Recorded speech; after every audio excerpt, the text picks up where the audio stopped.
Hello again, mid-April.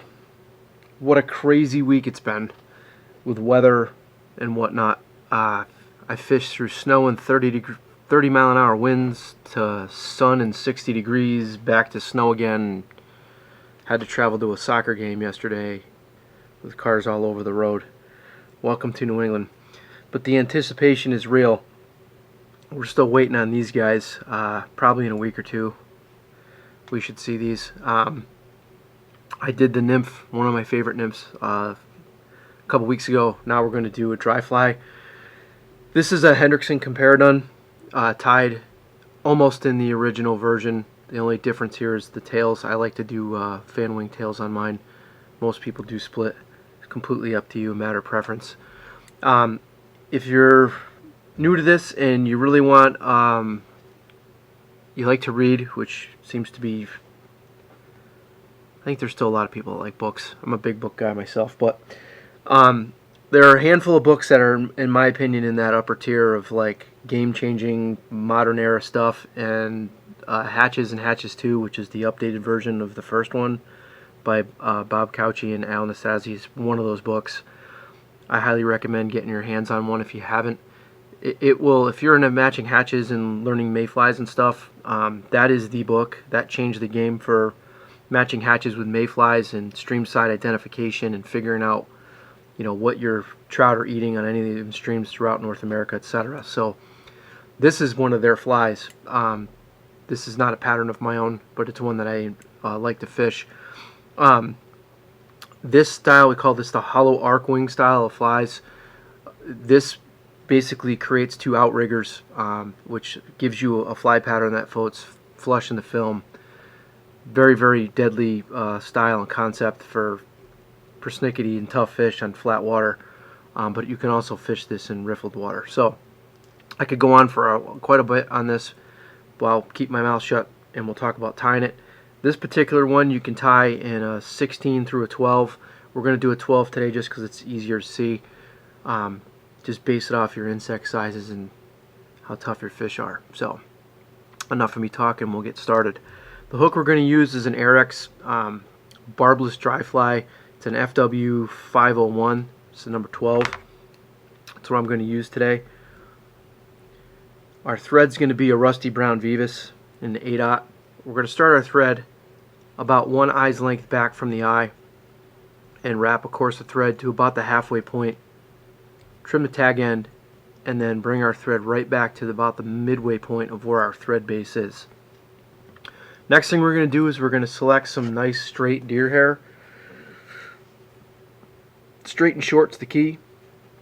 You can get a little crazy with this if you like, and you can use different colors. We're going to be doing this in a red quill, so if you really want to stay true to form, this would probably be a better color to use for a wing if that's so important to you.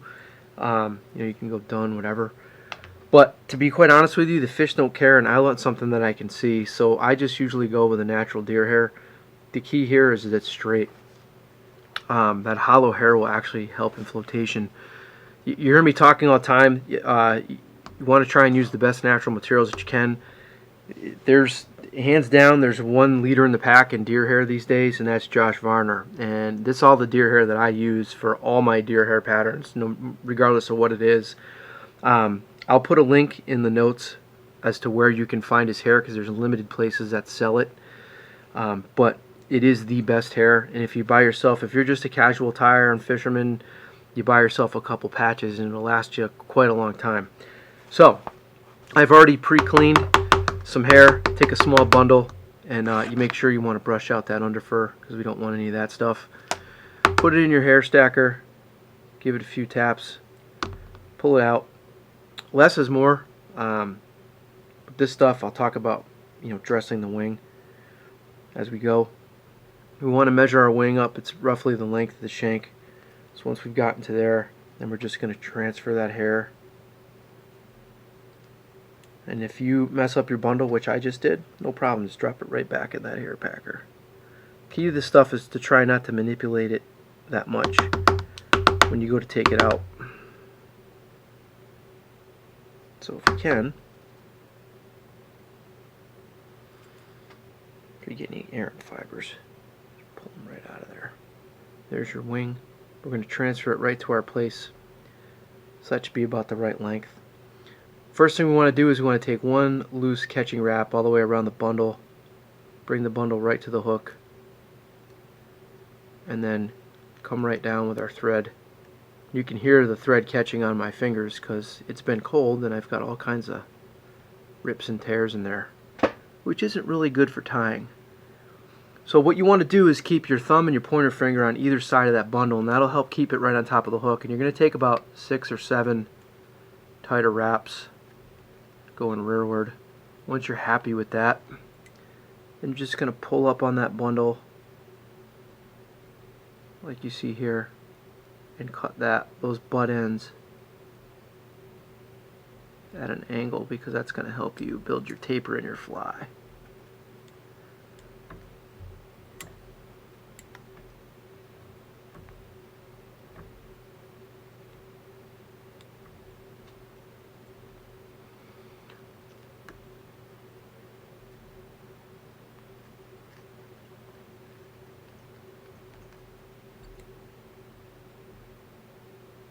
If it moved on you, just move it just tightly. There you go. Now, what you can do is you could post your wing right now if you really wanted to. And that kind of slid on me just a hair, so I'm just going to move it. It's a quick little tip.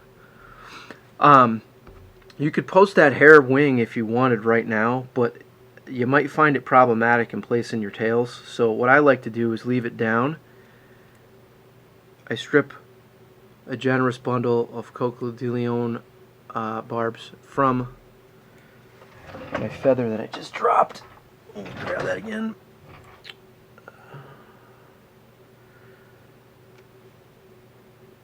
Measure it to your hook. It's easier to tie these tails in when they're down, when the wing's down. Measure to your hook, transfer it, just like you see here. Yeah, like looks good. We're going to wrap a thread base right to where the bend starts.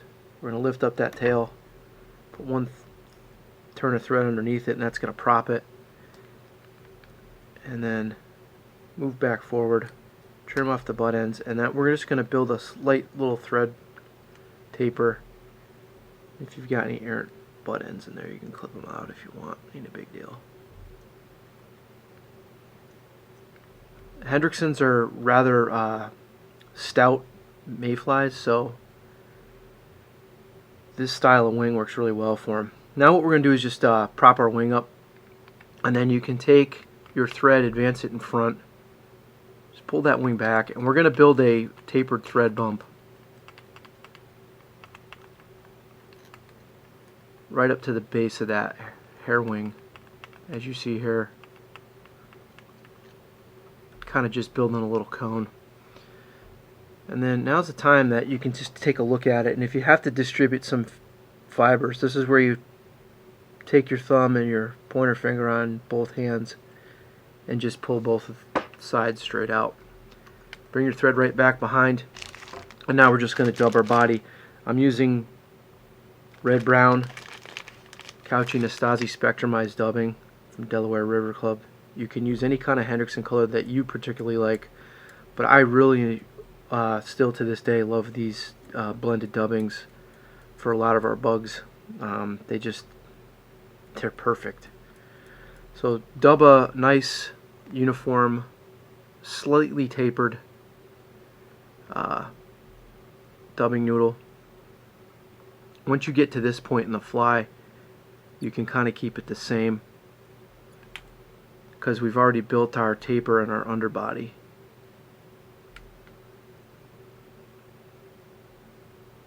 To the base of that wing. If you need to add a little bit more, go for it. As you can see, those little fibers are stuck all over the jaws of my vise because the stuff's really staticky. But it's really nice stuff. Just prop that right behind the wing. Once you've done that,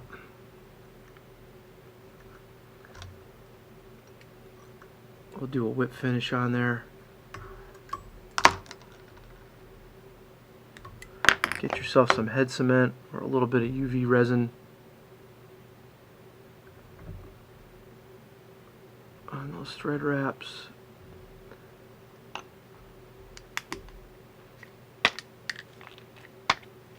Come on, torch. There we go.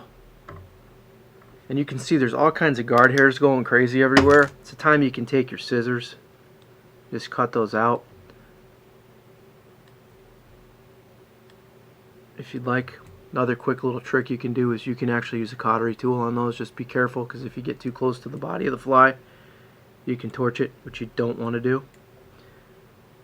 And like I said, that's the time now. You just take a look at where your wing is. That's it. And that's your Hendrickson Comparadun. Super, super simple. Still love fishing these to this day. I always have some in my box. So back to the wing. You can tie some. I always carry some that have sparser wings and some that have a little denser wings. The denser winged ones are typically for broken water. They'll help in flotation. The sparser wings are for fishing really, really flat water, and also for fish that are pretty snooty. So what you can also do, if you don't want to get into that, is you can dress them all one way and then bring a pair of scissors with you, or use your clippers on stream and take out what you don't need. And that's it. Hope you enjoyed. I'll catch you guys soon. If you got kids, hope you have a good spring break. Take care.